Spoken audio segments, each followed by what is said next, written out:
Eh bien écoute, à une semaine du départ, effectivement, je me sens plus près que jamais. Tout va bien à tous les niveaux. Il reste plus à me reposer, me ressourcer au maximum. Et c'est le départ le 1er juillet. C'est comme si c'était fait, quoi. Ah, c'est pas comme si c'était fait, mais en tout cas, c'est bientôt comme si c'était parti. Il ne faut jamais vendre la peau de l'ours avant de l'avoir tué. Donc je pars évidemment extrêmement confiant comme je le suis depuis le début. Mais la confiance n'est surtout pas. Il ne faut pas que ça devienne. Ça peut devenir dangereux s'il y a un excès de confiance. Donc je reste vigilant. Ambitieux, mais vigilant, attentif à tous les détails. Et l'entraînement, là, depuis. Alors l'entraînement, Ça a été intense ces derniers mois. il a été extrêmement. L'entraînement a effectivement été très intense ces derniers mois. Et ça fait depuis début juin que je suis, on va dire. Sur une diminution progressive de l'entraînement. Il n'y a pas d'arrêt évidemment, mais une diminution progressive pour permettre de stocker un maximum d'énergie. Mais voilà, donc là j'attaque la phase la plus difficile pour moi, à savoir presque plus rien faire, enfin presque plus de sport. Et 41 fois. Pourquoi 41 fois?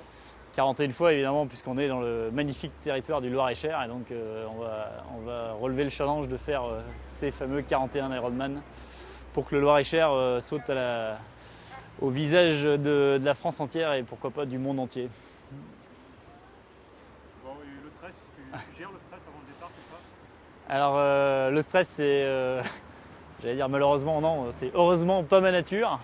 Donc ça se gère absolument parfaitement. Pour certains, je suis probablement inconscient, mais je ne sens pas du tout le moindre pouillème de stress. Je suis parfaitement bien dans mes baskets et plus près que jamais à attaquer ce défi, à le croquer avec toute mon énergie. L'idée, c'est de donner envie aux gens de se dépasser et de ne pas tomber dans la facilité de c'est la crise, c'est trop dur, on n'a pas de chance, etc. Et il y a un potentiel formidable dans le Loir-et-Cher, qu'il soit économique, touristique, tout simplement humain. Et donc j'ai juste envie, j'ai pas de prétention, j'ai juste envie d'être un démonstrateur, une étincelle qui va permettre à tous ceux qui rayonnent dans le Loir-et-Cher de montrer à la France entière, encore une fois, nos capacités, nos ressources, notre attrait, etc. Et la beauté de ce territoire. Et puis j'espère qu'on va générer de l'économie, parce que voilà, c'est le but. Le record du monde en lui-même ne m'attire pas. J'ai plutôt tendance à apprécier d'être seul au sommet d'une montagne ou au milieu d'un désert. Donc je fais vraiment ça avec la volonté d'être juste un détonateur pour les autres compétences du Loir-et-Cher et développer de l'économie et de l'attrait pour notre territoire. Et au niveau préparation physique, tu as quelque chose, des suivis? Ouais. Alors la préparation au sens large, évidemment très naturellement pour les gens qui ne connaissent pas le sujet, on parle du physique. Alors évidemment c'est une composante qu'on ne peut pas ignorer, mais je dirais qu'elle est presque accessoire. Tellement je me soucie des détails, et c'est pour moi dans les détails qu'on fait la différence toujours, quel que soit le domaine d'ailleurs, même à titre professionnel. Et donc le détail, c'est savoir s'alimenter, savoir se soigner, savoir mieux dormir, voilà, savoir passer des caps au niveau mental, savoir choisir le bon équipement au bon moment. Voilà, c'est des centaines, même probablement des milliers de détails qui doivent faire la différence au final, et pas le physique, même si je sais que j'ai quelques avantages dans le domaine. Alors comment vit ma famille cette aventure? C'est effectivement une très bonne question, et ça fait partie des détails qui sont à surtout pas négliger. Parce qu'évidemment, on ne peut être performant que quand on est bien dans sa peau et donc dans sa famille. Donc j'ai la chance d'avoir une famille formidable avec une femme et des enfants qui me laissent m'entraîner outre mesure sur ce défi-là. Mais c'est surtout, encore une fois, des tas de détails qui influent évidemment sur notre alimentation à tous, sur notre organisation du temps à tous, sur notre pratique sportive à tous. Voilà, et je bénéficie, c'est une chance formidable d'une famille qui me soutient et qui vit pleinement ce projet.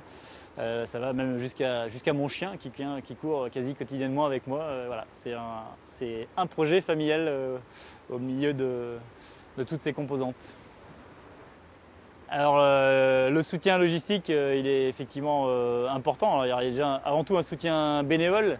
On cherche énormément de bénévoles encore et toujours, mais il y a un noyau dur de bénévoles qui est absolument formidable et sur lequel je me repose totalement en termes de confiance et de temps, et je peux vous garantir que c'est une charge considérable qui leur attrait.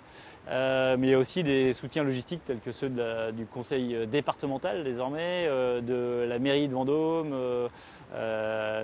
d'associations aussi qui donnent la main à cette organisation. Et effectivement, on n'est jamais rien tout seul, donc voilà, c'est et ce sera encore plus une réussite si on arrive au bout, collective.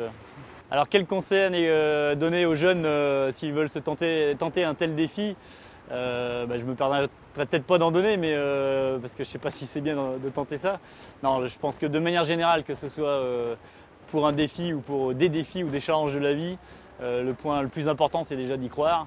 Et ensuite de se donner les moyens de ses ambitions. Voilà, faut pas se leurrer, faut jamais compter sur les autres.